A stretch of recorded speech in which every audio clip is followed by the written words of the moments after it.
Equestrias Mirage Dream Warriors. Chapter 12 Dream of Victory. Trixie slowly shook her head as she felt the last of her spirits return to her. Her body felt weak and a little woozy, as if she had run a marathon. And note to self, splitting your mind 6 ways is not the best plan. Giving herself a few more minutes to compose herself, she smirked at her little recovery time. Since training with Luna, the Soulmare's ability to recover her mana and strength for pushing her limits had been growing exponentially. She let a confident breath of air as she walked down the darkened hallway. Where is Trixie? As if in answer to her question, a violet-like flame appeared on a torch next to her. As she took another step, another light appeared, followed by another and another, until it reached the end of the hallway. As the room she was in became brighter thanks to the violet flame, Trixie saw what she thought was a long hallway was in fact rows upon rows of bookshelves. They extended from where Trixie stood, both in front and behind her, in a seemingly endless length that went on for miles. Makes sense. This is her dream of victory. So of course Twilight— Hello, Trixie. A voice said from behind Trixie, her soft feminine tone carrying above the hoof steps that sounded echoing against the marble floor. Who? Trixie asked, but was stopped when she gazed upon the mare who spoke. Twilight? She gasped as she gazed upon the alicorn. No longer was she Trixie's size, but now she matched Celestine's size, remaining now flowing in the breeze as she stood before Trixie. But how? Lucid dreaming. Twilight responded plainly as she walked to stand before Trixie. Something I learned figured out how to do around the 300th year or so. 300? How long have you been here? Trixie asked, eyebrows slowly raised. 2,487 years. Time moves differently in the dream world, after all. Twilight said, pulling out her book out with her magic and looking at it. Trixie was about to ask the question of how she lived so long, but stopped herself and asked, If you know this is a dream, then you know that the Mirage is behind all this, and you have to get out. No, Twilight said, putting away the book and walking past her. What? Wait, what? Why? Trixie asked, falling behind Twilight. Well, you see, Twilight said, creating an image out of thin air for Trixie. When I first was waylaid by that trap, which I shouldn't have fell for, I found myself stuck in this library with nothing but books for company. At first I was confused, but then I began to read the books on the shelf. Then I read some more, and then some more, all the while I was shocked that I felt no hunger or thirst as I read. Around year 10, I had read about a tenth of the books in this room, and saw the solution to curing diseases like cancer. Year 20, and I began to feel the effects of aging take me, and by 25, I fixed that problem. Year 100 was fun as I began to solve the problems of how to beat different opponents. By the end, I had the knowledge of how to beat every opponent I would ever come across. And so it continued until this point, where we are now. Trixie watched as the image faded, blinking a few times in an attempt to figure out what had been going on. So if you know all this, then why aren't you leaving? Simple. I came to the realization there is no challenge left for me, Twilight remarked, looking down at different bookshelves. After I had solved the problems of the world, I began to realize that enough time I could conquer any challenge. There's literally nothing I could not beat without enough time and effort. What's more, I realized that I've learned and seen everything there is to be seen and discovered. If I wake up, I'll eventually encounter the same problems I did here. I will eventually see all that there is to be seen and learn everything. There is nothing left for me to conquer. Then what about your friends? Trixie asked. Give them my regards, Twilight said, giving Trixie a photo album. Tell them I love them dearly, and I love being stuck in this particular dream. Are you saying you don't care? Trixie growled. Oh no, I do care. I love my friends dearly, the princess said. However, I also know that I will eventually see all that there is to be seen with them. I will run out of things to do with them and will surpass any gifts that they may have. Stamping her hoof in rage, Trixie ran in front of Twilight and put a hoof to her chest. Are you saying you would abandon your life and everything you love just because you think you have surpassed it all? Yes, Twilight said in a plain tone. What is the point when you know eventually you will reach a point in your life where you've seen and done everything? Because there's always something new to learn, something new to challenge, and something there to challenge you. Trixie once thought she could beat every pony at her own game. But a mare showed her there's always some pony better! Trixie glared at Twilight. Then prove it. Tell me something shocking I would not expect, Twilight said. Fine then. Earlier today, Luna took Trixie into a private room and said, One last question, Trixie. One I will trust you to answer truthfully, Luna said, watching Trixie nod in response.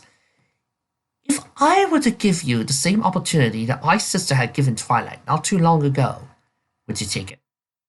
You mean, make Trixie Yes, an alicorn. If I were to give you this chance to become one, with all the power and prestige that came with it, would you take it? Luna asked. Trixie stood there for a few moments, shocked at the offer. For a few seconds, her eyes went back and forth across the room, trying to think of a response before taking a deep breath and saying, Trixie would. What is surprising about this? I know what you're going to say. Twilight closed her eyes. You're going to say yes. Trixie smirked. Actually, Trixie would have to say, Trixie said before bowing to Luna. Trixie would happily reject your offer. What? Yelled Twilight as a look of shock in her eyes snapped her back. Oh, why? Why would you give up the chance to become a goddess? You would finally have the power you've always desired. You would finally be able to match me in power. Let Trixie put this in perspective, Trixie began, walking around Twilight. Let's say Trixie becomes an alicorn. It beats you in combat. It wouldn't be all that special. All that would be said is, alicorn beats alicorn. Our final battle would just be a mere footnote in the annals of history. It would be nothing special, nothing grand. It would be plain. But I find this interesting. Starlight was able to match up with Twilight, but I don't think Trixie would count it. It wasn't in the news. If he were to beat you now, as he is, just a normal unicorn, with no title and no power, then think of what the papers will say. Unicorn beats alicorn. Trixie, the greatest mage in the world. Trixie proves that any pony can win. Trixie is the best mage in the world. Trixie's name would go down in history as the greatest mage in all of history. Twilight raised an eyebrow, began to laugh out loud. Oh, is this how you plan to beat this dream? With lies? Trixie does not lie, Trixie growled. You know that Chrysalis only won thanks to being hyped up on love magic, as well as Celestia holding back. Discord's plans absorb magic, but I can overload them. A unicorn, especially one like you, stands no chance. A unicorn whose only ability is being the best of illusions and mere parlor tricks stands no chance against me. Trixie begs to differ. You know, when I wrote this in fall, I found out that there are some riffers out there who were complaining, saying that they hated that Trixie showed humility for once. That for once in her life, Trixie disagreed with the idea of becoming an alicorn. That she wanted to prove herself through her wits, skills, mental abilities, and her own mind. They hate the idea that Trixie wanted to do this not through power, but through her own skills. And all I can think of is, these guys really must hate the idea of characters winning through skill and mind and tricks alone, and the ability to outwit your opponents. They just want power! Power! Yeah! They must really hate things like that, man. Because they want Trixie to immediately become a goddess. Jeez, you try to show character development and have characters show a little humility, and boom.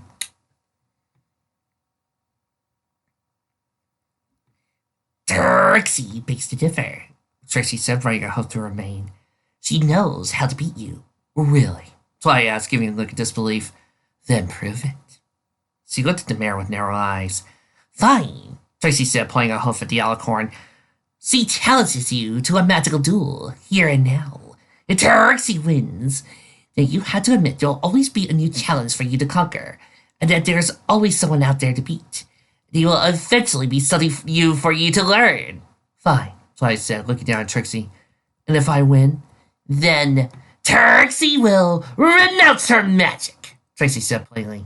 She will never cast another spell, make another illusion, or do another show again.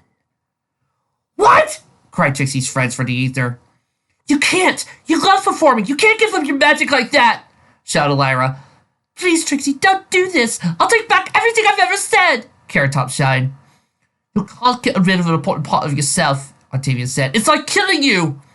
Think about what you're doing! Shouted Blossom Forth. Don't! Screamed Lightning. Sounds like you have some important and concerned friends, Twilight said, hearing the screams. Yeah, I do. Trixie smiled. When does the match start? It's starting now, Trixie said, her horn glowing to move the books around the shelves out of order. Really? Snarked Twilight, grabbing a few books of her magic. That's it? Just moving my books around? That is not all Trixie is doing to your books. Trixie smiled. Look inside. Twilight shrugged her shoulders and opened one of the floating books, only to let out a gasp of shock as she saw the blank pages. What did you do?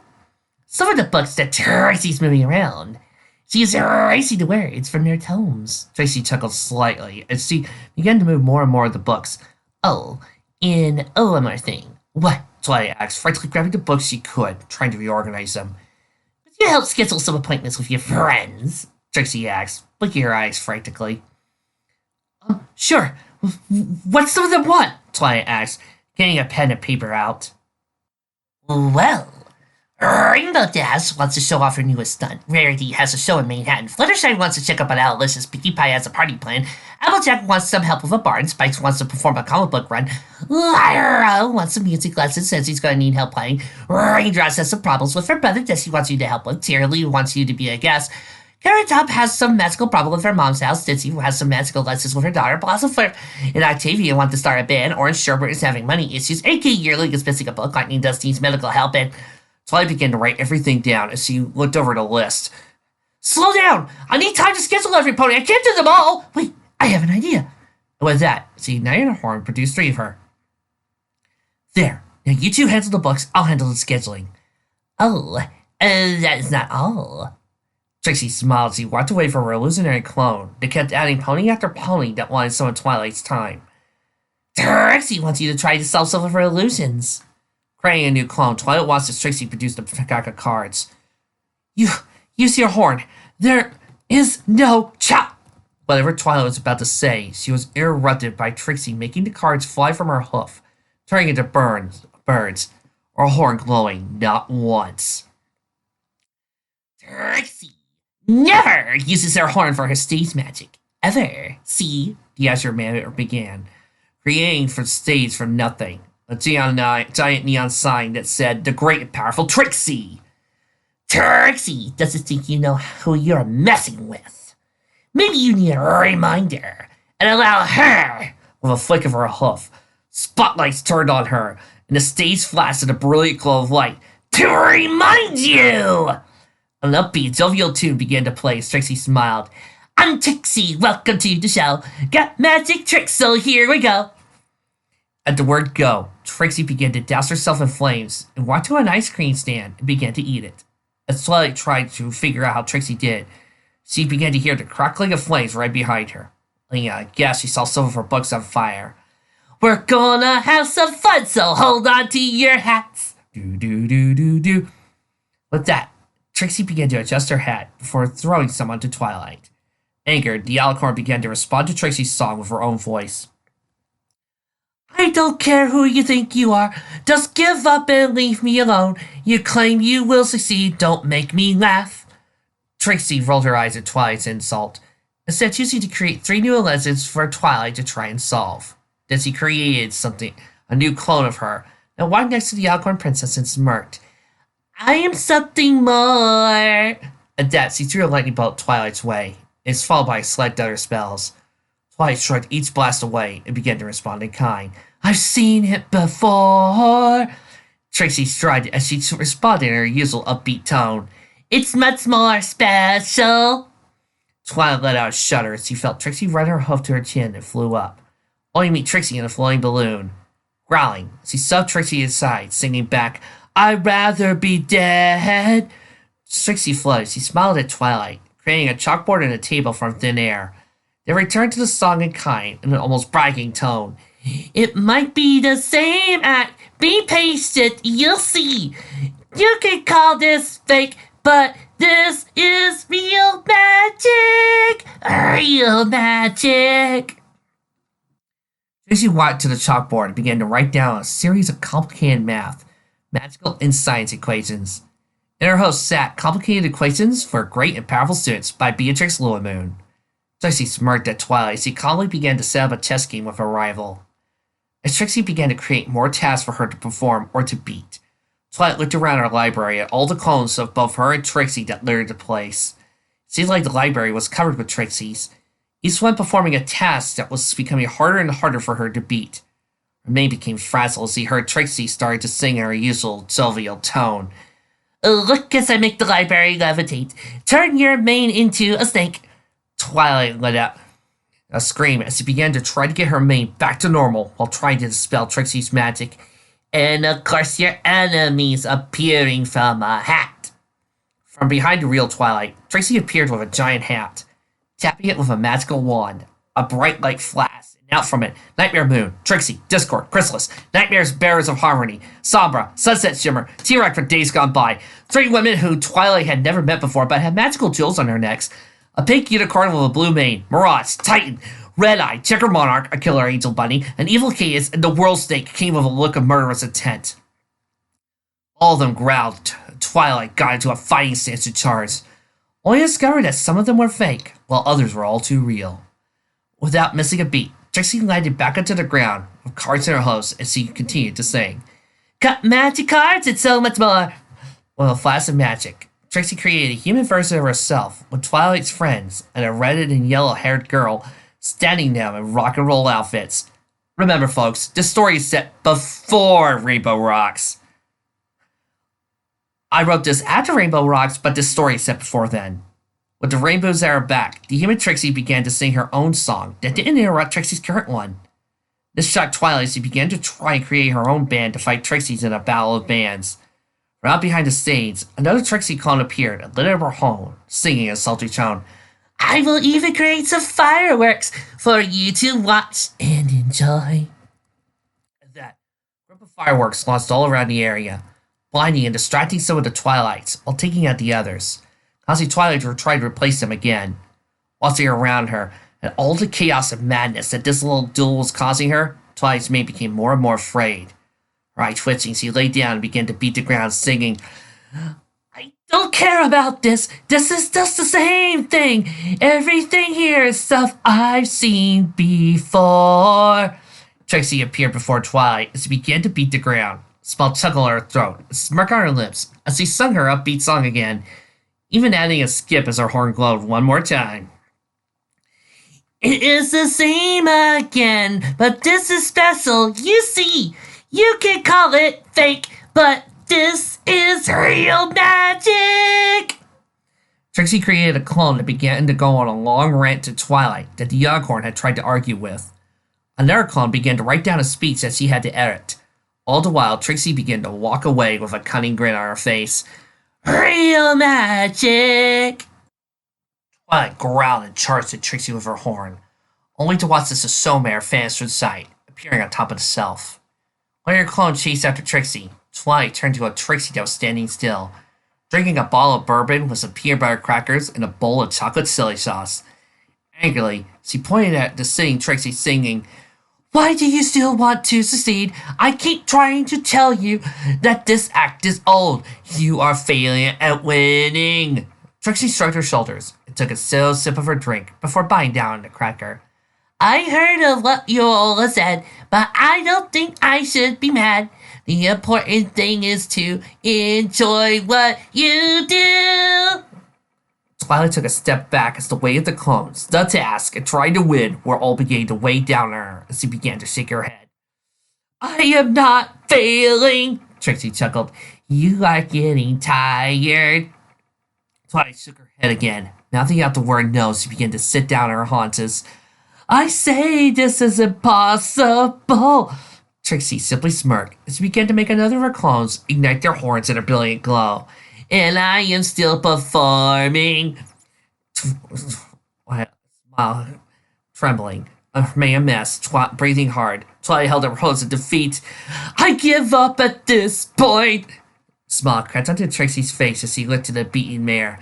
Be patient, you'll see. Trixie then stood on her hind legs, throwing her hose into the air as the other Trixies joined in, each causing their horn to glow brightly as they threw their forelegs into the air. Combined, the mares all stood in a shape that resembled Trixie's cutie mark, complete with their horns glowing to make little stars. But this is real magic! Real magic! Stop! You win! Twilight whimpered as he dismissed all her clothes and lay on her stomach. You beat me! You actually beat me! Oh, is there any doubt? Trixie said, smugly said, fixing her cape in triumph. How? Twilight asked. Simple. Trixie attacked your greatest weakness, other than your friends. Trixie smiled as he gave Twilight something to drink and finished her own cracker. Your OCD and perfectionist attitude. Trixie has studied you, and she knows that you have to do everything by the book. You want it to be perfect. It has to be. Otherwise, you are afraid of disappointing your friends or Celestia. You need to have checklists upon checklists to do a task. You see every task until the end. But have too many and having to break your focus, you lose your greatest strength, your control and focus. It was Trixie's method to defeat you. Wait, you thought about this? Twilight asked. Yes, just in case it was up to Trixie to take down any of the princesses. She had come up with a number of ways to defeat each one of you. 5 for Cadence, 4 for Celestia, 2 for Luna, and 1 for you. Sadly, Trixie sighed. Now she has to think of a new way to beat you. What do you mean? Twilight asked. Well, now that Trixie has played her card, you're probably already thinking of how to beat it. You probably already have a few tricks to beat this weakness and overcome her strategy. You have to. You would be Trixie's rival otherwise, Trixie said. She arched an eyebrow as the purple alicorn began to laugh her head off. Oh, what's so funny? I'm sorry, but do you realize what this means? Twilight asked. Trixie said nothing. Twilight smiled. You could only ever beat me. In your dreams! Trixie began to think about this for a moment as he began to realize the truth. Then she began to laugh just as hard as Twilight. Leaning in, she began to hold Twilight in close, laughing on her shoulder. The two began to share a special kind of laugh in that library. A laugh shared not between bitter rivals or hated enemies, but between two close friends who trusted and cared one another. As Trixie finished laughing, she looked at Twilight. So, what did teacher Trixie teach you? That there's still something for me to learn. No matter how old I get, there's always something new to experience with my friends. A new lesson to learn, or a new adventure to be had with them. There's always something new just waiting for me when I'm with my friends. She says, began to turn to a jam, fly towards Twilight's hoof. I'm ready to go home now. You are home. Trixie smiled as he was caught by 10 bears. Trixie! Cried the girls. Trixie, was you really a Hyatt? Albusek was about to ask, but interrupted by Trixie. Like Twilight, Trixie has friends he can't disappoint, Trixie said, looking at the mares around her. If she could not have saved Twilight, then she did not deserve to be with you. Through this adventure, Trixie has seen you do things that are quite admirable. And she is glad to call you all her friends. Smiling, Trixie watched as the 6 tens flew out of each mare's hoof and combined into one, launching onto a nearby door. Trixie, Lightning Dust asked. The final nightmare. The nightmare of corruption, Trixie said, adjusting her cap. It's where Twilight's consciousness lies, and the rest of her soul. It's going to be tough, but I believe in all of you. Are you girls with me? The bears of Trixie's team stood alongside the mare, determined to look at the faces. Let's go save Twilight! Kay had sat in her bedroom, awaiting a word. A sinister laugh began to echo through the chamber. Claw reached out for her. At the same time, one reeks for Shining and Spike. Well, let's get this game ready for them.